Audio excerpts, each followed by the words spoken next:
Bismillahirrahmanirrahim. Assalamualaikum warahmatullahi wabarakatuh. Perkenalkan, saya Selitian Alfi Hasanah dari Fakultas Syariah, Prodi Hukum Ekonomi Syariah.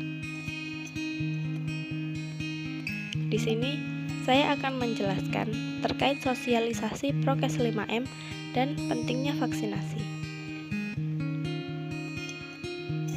Meski sudah lebih dari 1 tahun, pandemi terus menyerang penduduk di dunia tanpa henti. Di Indonesia, angka positif virus COVID-19 sudah di atas 1,5 juta jiwa. Tapi, kabar baiknya, sekitar lebih dari 1,3 juta jiwa berhasil pulih dari serangan virus COVID-19 ini. Mengalahkan penyebaran dan penularan virus COVID-19 ini tidak mudah. Namun, beragam upaya terus dilakukan para ahli dan penduduk global demi mengakhiri ancaman virus COVID-19 yang terus menyerang. Di beberapa negara, termasuk di Indonesia, pemerintah membuat pedoman dan protokol kesehatan untuk menghadapi virus COVID-19. Di negara kita, protokol ini dikenal dengan sebutan 5M, yaitu 1. Mencuci tangan, 2. Memakai masker, 3. Menjaga jarak, 4. Menjauhi kerumunan, dan 5. Mengurangi mobilitas. Nah, yang pertama adalah mencuci tangan. Mencuci tangan dengan rutin adalah salah satu upaya untuk mencegah penularan virus COVID-19 ini. Untuk hasil yang maksimal, disarankan untuk mencuci tangan setidaknya selama 20 detik beberapa kali sehari, terutama pada saat sebelum memasak atau makan, setelah menggunakan kamar mandi, setelah menutup hidung saat batuk atau bersin.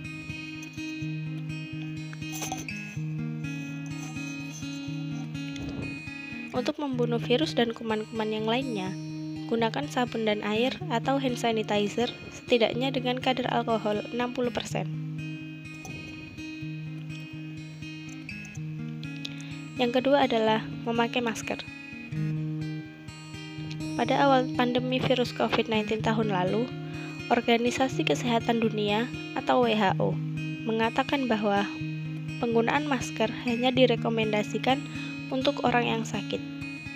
Namun, virus yang merajalela sampai saat ini membuat protokol kesehatan bisa berubah-ubah seiring berjalannya waktu.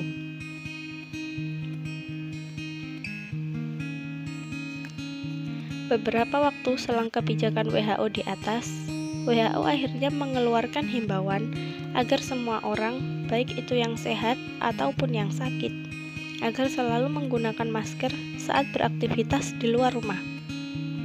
Kebijakan WHO ini juga sempat ditegaskan oleh Bapak Presiden Joko Widodo. Protokol kesehatan virus COVID-19 yang terkait masker pun semakin digalakkan di beberapa negara. Di Amerika Serikat, CDC memperbarui pedoman terkait penggunaan masker. CDC menghimbau masyarakat Amerika Serikat harus memakai masker meski berada di dalam rumah pada kondisi tertentu. Menurut CDC, penggunaan masker di dalam rumah perlu dilakukan ketika terdapat anggota keluarga yang terinfeksi COVID-19 dan terdapat anggota keluarga yang berpotensi terkena COVID karena aktivitas di luar rumah, dan juga ketika merasa mengalami gejala COVID-19. Yang ketiga yaitu menjaga jarak. Protokol kesehatan yang lainnya yang perlu dipatuhi adalah menjaga jarak. Protokol kesehatan ini dimuat dalam keputusan Menteri Kesehatan RI. Dalam protokol kesehatan bagi masyarakat di tempat dan fasilitas umum dalam rangka mencegah dan mengendalikan COVID-19. Di sana disebutkan menjaga jarak minimal 1 meter dengan orang lain untuk menghindari terkena droplet dari orang yang bicara, batuk, atau bersin, serta menghindari kerumunan, keramaian, dan berdesakan. Bila tidak memungkinkan untuk menjaga jarak, maka dapat dilakukan berbagai rekayasa administrasi dan teknis lainnya. Rekayasa administrasi itu dapat berupa pembatasan jumlah orang, pengaturan jadwal, dan lain sebagainya. Sedangkan rekayasa teknis antara lain dapat berupa pembuatan partisi, pengaturan jalur masuk dan keluar, dan lain-lain. Selanjutnya, yang keempat adalah menjauhi kerumunan. Selain 3 hal tersebut, menjauhi kerumunan merupakan protokol kesehatan yang juga harus dilakukan. Menurut Kementerian Kesehatan RI, Kemenkes, masyarakat diminta untuk menjauhi kerumunan saat berada di luar rumah. Ingat, semakin banyak dan semakin sering bertemu orang, maka kemungkinan terinfeksi virus COVID-19 pun semakin tinggi. Oleh sebab itu, hindari tempat keramaian, terutama bila sedang sakit atau berusia di atas 60 tahun atau lansia. Menurut riset, lansia dan pengidap penyakit kronis memiliki resiko lebih tinggi terserang virus COVID-19 ini. Dan yang terakhir yaitu mengurangi mobilitas. Menurut penyebab COVID-19 bisa berada di mana aja. Jadi, semakin banyak kita menghabiskan waktu di luar rumah, maka semakin tinggi pula kemungkinan terpapar virus COVID-19 ini. Oleh karena itu, bila tidak ada keperluan mendesak, sebaiknya kita tetap berada di rumah. Menurut Menteri Kesehatan, meski sehat dan tidak ada gejala penyakit, belum tentu kita pulang ke rumah dengan keadaan masih sama. Pasalnya, virus COVID-19 dapat menyebar dan menginfeksi seseorang dengan cepat. Jadi, marilah kita terapkan protokol kesehatan 5M untuk mencegah penularan dan penyebaran virus COVID di Indonesia. Selain itu, jangan lupa untuk selalu meningkatkan sistem kekebalan tubuh agar terhindar dari infeksi virus COVID-19.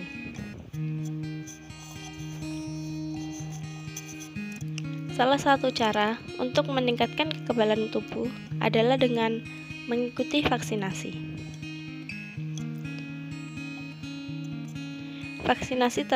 Vaksinasi sendiri bertujuan untuk meningkatkan kekebalan tubuh seseorang, mampu mengenali dan dengan cepat melawan bakteri atau virus penyebab infeksi. Tujuan yang ingin dicapai dengan pemberian vaksin COVID-19 adalah menurunnya angka kesakitan dan angka kematian akibat virus COVID-19 ini. Vaksin ini sendiri mempunyai 7 jenis, yaitu yang pertama, vaksin Sinovac. Vaksin Sinovac ini berasal dari Cina. Bahan dasar vaksin ini adalah virus corona atau SARS-CoV-2 yang telah dimatikan. Usia peserta untuk vaksin Sinovac adalah 18-59 tahun.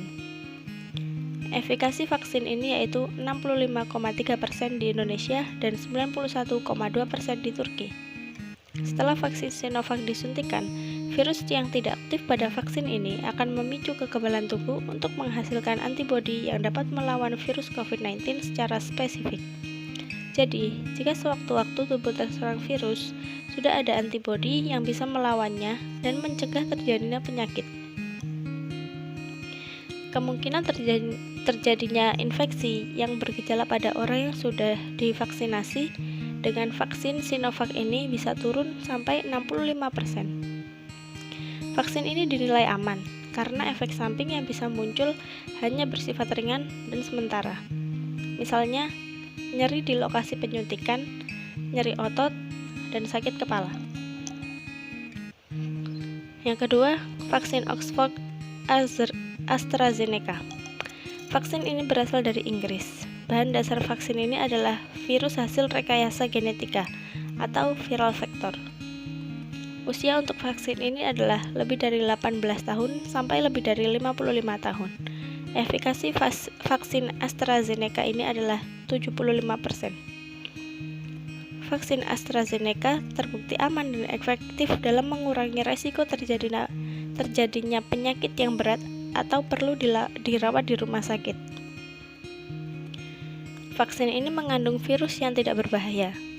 Setelah disuntikan, virus akan masuk ke dalam sel tubuh, kemudian memicu sistem imun tubuh untuk menghasilkan antibodi dan mengaktifkan sel imun yang dapat melawan virus COVID. Gejala yang dialami setelah menyuntikan vaksin ini antara lain nyeri otot, kemerahan, gatal, bengkak, atau benjol di tempat suntikan, demam, lelah, dan menggigil. 3. Vaksin Sinopharm. Vaksin ini berasal dari Cina, yang bahan dasarnya adalah virus corona yang dimatikan. Usia peserta vaksin ini adalah 18-85 tahun. Cara kerja vaksin ini sama seperti vaksin Sinovac, yaitu memicu sistem kekebalan tubuh untuk menghasilkan antibodi terhadap virus COVID-19 menggunakan virus yang telah dimatikan. Sejauh ini, pemberian vaksin Sinopharm aman dan tidak menimbulkan efek samping yang serius. Lalu yang keempat adalah vaksin Moderna. Vaksin Moderna berasal dari Amerika Serikat. Usia pesertanya lebih dari 18 tahun sampai lebih dari 55 tahun. Efikasi virus ini adalah 94,1%. Yang membedakan vaksin ini dengan 3 vaksin sebelumnya adalah bahan dasar yang digunakan. Vaksin Moderna menggunakan salah satu bahan genetik virus. Vaksin Moderna bekerja dengan cara mengarahkan sel tubuh untuk memproduksi protein yang berbentuk sama seperti protein yang ada pada virus COVID. Selanjutnya, sel-sel tubuh akan menghasilkan antibodi untuk melawan protein tersebut. Lalu, antibodi inilah yang akan melindungi diri dari virus COVID-19. Efek samping yang terjadi pada 50% peserta yaitu berupa kelelahan, sakit kepala, nyeri otot, dan nyeri sendi. Efek samping ini akan hilang paling lama setelah 2 hari. Yang kelima, vaksin Pfizer-BioNTech yang berasal dari Amerika Serikat dan berbahan dasar messenger RNA. Usia peserta lebih dari 16 tahun hingga lebih dari 55 tahun. Efek vaksin ini adalah 95%. Meski menggunakan bahan dasar yang sama, hasil uji klinis fase 3 vaksin Pfizer memiliki lebih tinggi daripada vaksin Moderna. Namun, terlepas dari perbedaan efikasi vaksin Moderna dan vaksin Pfizer, kedua vaksin ini secara umum memiliki tingkat keamanan dan efek samping yang hampir sama. Yang keenam adalah vaksin Novavax. Vaksin Novavax berasal dari Amerika Serikat yang berbahan dasar protein subunit. Usia peserta 18-59 tahun. Efikasi vaksin ini adalah 85-89%. Protein subunit yang digunakan pada vaksin Novavax adalah protein yang dibuat khusus untuk meniru protein alami pada virus COVID-19. Setelah masuk ke tubuh, protein tersebut akan memicu reaksi antibodi untuk melawan virus COVID dan mencegah infeksi. Lalu, yang terakhir adalah vaksin merah putih Bio Farma. Bekerja sama dengan lembaga biomolekuler Eichmann, PT Bio Farma masih terus melakukan pengembangan dan penelitian terhadap vaksin COVID-19. Itulah berbagai upaya untuk meminimalisir dan menghentikan virus COVID-19 ini. Namun, diperlukan kerjasama seluruh masyarakat Indonesia untuk bisa menyukseskan upaya ini. Baik sudah divaksin ataupun belum, setiap orang harus tetap menjalani protokol kesehatan 5M untuk mencegah penularan dan penyebaran virus COVID-19. Demikianlah video resume dari saya. Jika ada salah kata, saya mohon maaf. Wassalamualaikum warahmatullahi wabarakatuh.